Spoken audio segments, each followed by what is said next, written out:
Semi-final गला south Africa विश्वकप 2024 टी20 विश्वकप तो टी20 विश्वकप 2024 रे प्रथम दल भाव एंट्री नहीं सेमिफाइनाल साउथ अफ्रिका 90% पाखापाखि पक्का हो गला या स्थान सेमिफाइनाल।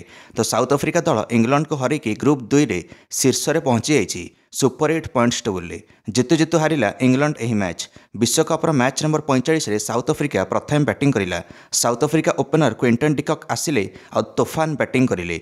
डिकक अर्धशतक आसिला मात्र 22 ball. Powerplay 6 over south Africa 65 run कर बिना विकेट हराई। क्विंटन डिकक 38 बॉल 65 रन करते। England strike bowler Jofra Archer को गोटे ओवर 25 रन मारिदे क्विंटन डिकक। समुदाय 4टा छक्का 4टा चौका आसाला या बैट्रु, किंतु England captain Jos Buttler game change करें। उड़ी उड़ी गोटे कैच धरिले कीपर उपर क्विंटन डिककर या विदा करें। जोस बटलर गोटे खतरनाक थ्रो फिंगी एणिकी आउट करें हेनरी क्लासन को run out. South Africa batting order टळमळ पड़ा। जो साउथ अफ्रिका 9 ओवर 86 रन कर साउथ अफ्रिका 20 ओवर 163 रन करला 6 विकेट हराई। सेटा भी डेविड मिलर पर आसिक 28 बॉल 43 रन करें, नहले 150 रन भी कर था साउथ अफ्रिका। तापर इंग्लैंड आसिला बैटिंग करने टार्गेट पिछा करने। प्रथम 10 ओवर इंग्लैंड 4 विकेट हरैला 62 रन रे।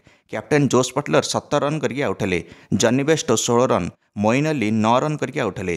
किंतु तापरे आसिला England batsman Liam Livingstone Harry Brook को तोफान बैटिंग दमदार बैटिंग करिले। एही जोड़ी इंग्लैंड को 36 बॉल 77 रन दरकार थिला, 12 रन प्रति over. Harry Brook 37 ball 53 run करिले। Liam Livingstone 17 ball 33 run. England कायाकल्प करदे यही दुई बैटर्स 17 बॉल एणिकी 25 रन को नहीं आसिले यही दुई बैटर्स। इंग्लैंड जीति था यही मैच। 17तम ओवर 21 रन आसाला इंग्लैंड पर। मोमेंटम इंग्लैंड हाथ में थिला, किंतु साउथ अफ्रिका बॉलर कले कमबैक। 18तम ओवर कागिसो राबाडा देले मात्र 4 रन और लियाम लिविंगस्टोन विकेट भी नेले। 19तम ओवर मैक्रो आनसन आसिले देले मात्र 7 रन। तापर 6 बॉल 14 रन दरकार थिला। सेट बैट्समैन हैरी ब्रुक थे क्रिज रे। शेष ओवर प्रथम बॉल एंड्रिक नॉर्किया आउट करदे हैरी ब्रुक को। हैरी ब्रुकर भयंकर कैच धरिले एडन मार्करम पछुआ दौड़ी दौड़ी आ शेष ओवर एंड्रिक नॉर्किया मात्र 6 रन देले आ साउथ अफ्रिका को मैच जिताइले। साउथ अफ्रिका 7 रन में मैच जितिला। साउथ अफ्रिका 156 रन करके रहीगला। सेमिफाइनाल बाट खोलिला यांकपाई एणिकी आउ 3 स्थान बाकी रहिला।